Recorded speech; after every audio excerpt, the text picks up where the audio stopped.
రామ్టాక్కి తిరిగి స్వాగతం. 5,000 కోట్ల పెట్టుబడితో చూడముచ్చటగా తయారైనటువంటి భోగాపురం విమానాశ్రయం రేపు ప్రారంభం కాబోతుంది.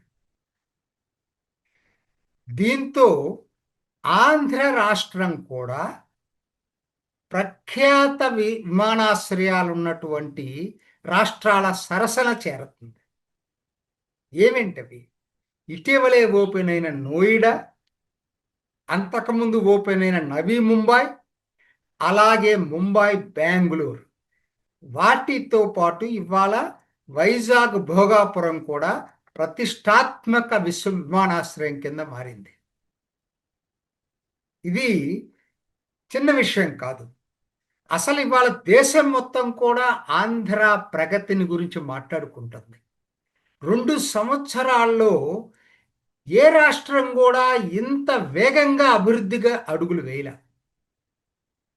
ముఖ్యంగా వైజాగ్ అయితే సుదూర భవిష్యత్తులో మెట్రో నగరంగా మారే అవకాశం కనపడతా ఉంది. ఇప్పటికే 4.5 గెగావాట్ల డేటా సెంటర్లు, ఎయిర్సెల్ మెటల్ స్టీల్ ప్లాంటు, ప్రభుత్వం రాగానే 11,000 కోట్లతోటి వైజాగ్ స్టీల్ ప్లాంట్కు కేంద్రం మద్దతు, వడివడిగా అడుగులేస్తున్న ఐటీ పరిశ్రమ.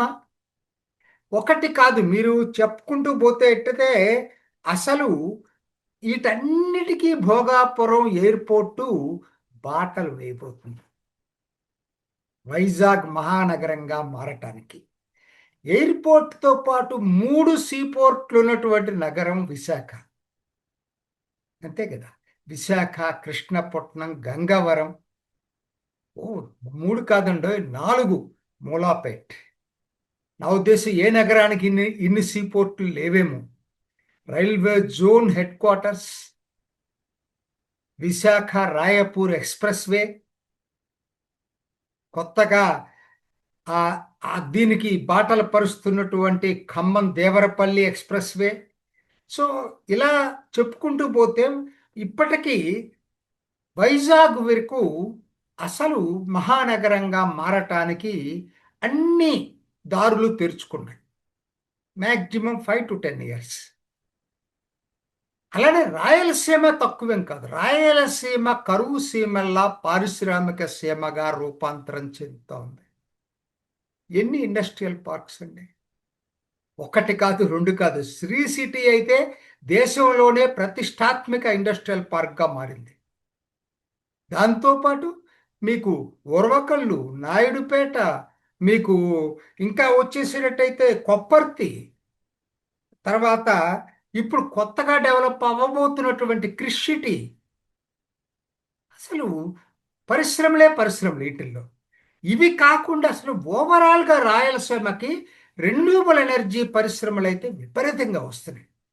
నిన్న ఇవ్వాలే దాదాపు 5,000 కోట్ల పైబడి పెట్టుబడులతోటి లోకేష్ ఓపెన్ చేస్తూ ఉన్నాడు టాటా పవర్ వాళ్ళకి. సో అసలు అంటే రెన్యూబుల్ ఎనర్జీలో one of the important states కింద ఆంధ్రప్రదేశ్ మారిపోతా ఉంది, పర్టికులర్గా రాయలసీమ. పుట్టపర్తిలో ఏఎంసీఏ ప్లాంట్, కడపలో జేడబ్ల్యూఎస్ ప్లాంటు.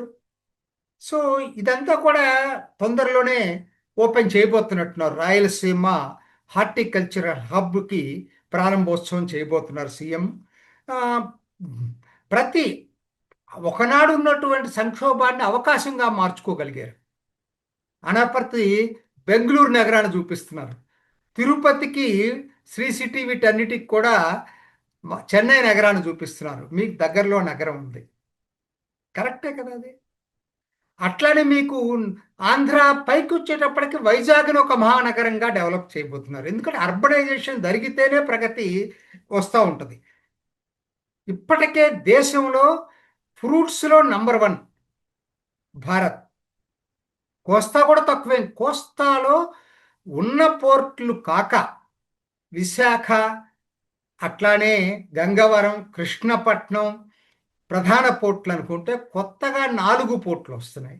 ఒకటి మీ కాకినాడ, మచిలీపట్నం, రామాయపట్నం, మూలపాడు పైన of course Dugarajapatnam ship building యూనిట్గా రాబోతుంది. సో కోస్తాకేమో సీపోర్ట్లు, ఆక్వా. అంటే ఇప్పటికి అసలు రవాణా సౌకర్యం వీటన్నిటికి ముఖ్యం కదా. రవాణాలో చూసుకుంటే మీకు ఒక 7 ఎయిర్పోర్ట్లు ఉన్నాయి ఆంధ్రాలో ఇప్పుడు, ఆపరేషనల్ ఎయిర్పోర్ట్స్. ఇంకో 7 తయారవుతున్నాయి. అఫ్ కోర్స్ రైల్వేలో ప్రయారిటీ ఇవ్వాల్సిన అవసరం ఉంది. రాష్ట్రం నడికూడి శ్రీకాళహస్తికి ల్యాండ్ అలాట్మెంట్ విషయంలో వడివడిగా గనక అడుగులు వేయగలిగేటట్టయితే కేంద్రం కూడా నిధులిచ్చి ఆ ప్రాజెక్టును పూర్తి చేస్తుంది. అట్లనే ఎప్పటి నుంచో పెండింగ్లో ఉన్నటువంటి కోటిపల్లి నరసాపురం కూడా పూర్తి చేయాల్సినటువంటి బాధ్యత ఉంది. మరి దాంట్లో ఉన్న సమస్యలు ఏంటో రాష్ట్ర ప్రభుత్వం అధ్యయనం చేసి దానికి కూడా చొరవ తీసుకోవాల్సినటువంటి అవసరం ఉంది. ఇక గ్రామీణ ప్రాంతం అయితే పవన్ కళ్యాణ్ శాఖలు అసలు ఆదర్శంగా నిలిచినాయి. దేశానికి ఎన్నో అవార్డులు వస్తున్నాయి, ఎన్నో అవార్డులు. పంచాయతీ ఆదర్శ గ్రామ పంచాయతీలు కానీ, మ్యాజిక్ డ్రైన్స్ కానీ, గ్రామీణ రహదారులు కానీ, జలజీవన్ మిషన్ కానీ, అడవి తల్లి బాట కానీ చెప్పడానికే వీల్లేదు. గ్రామీణ ప్రాంతం పవన్ కళ్యాణ్, పారిశ్రామిక రంగం నారా లోకేష్. వీటన్నిటికీ ఓవరాల్ సూపర్విజను, బ్రాండు చంద్రబాబు నాయుడు. ఇది క్లుప్తంగా ఆంధ్ర ప్రగతి నడుస్తున్నటువంటి తీరు. సో ఇవన్నీ చూస్తుంటే నాకేమనిపిస్తుందంటే అసలు 2014లో అసలు ఈ విభజన జరిగిన విషాదం, మరిచిపోలేని విషాదం ఆంధ్ర ప్రజలకి. ఎందుకనంటే ఆదాయం లేని అనాథగా మిగిలిన ఆంధ్ర ఈరోజు విభజన తర్వాతనే, విభజన వల్లనే స్పెషల్ ఫోకస్ పెట్టడం బట్టి ఆ ప్రాంతానికి అదృష్టం పట్టిందనిపిస్తూ ఉంది. మధ్యలో 5 సంవత్సరాలు ఒక గ్రహణం పట్టింది. ఆ గ్రహణం వీడిన దగ్గర నుంచి వడివడిగా భారతదేశ పటంలో ఆంధ్ర మోస్ట్ హ్యాపెనింగ్ సిటీగా ఎమర్జ్ కాబోతా ఉంది. ఇది ఈనాటి రామ్ టాక్. ఇంకొక ఎపిసోడ్లో మళ్ళీ కలుసుకుందాం. నమస్తే. చూసారు కదండి, మరి ఈ వీడియో కనుక మీకు నచ్చినట్లయితే ఒక లైక్ కొట్టేసి మీ అభిప్రాయాన్ని కూడా కామెంట్ బాక్స్లో తెలియజేస్తూ ఇలాంటి ఇంట్రెస్టింగ్ అప్డేట్స్ కోసం మా ఛానల్ని సబ్స్క్రైబ్ చేసుకోండి.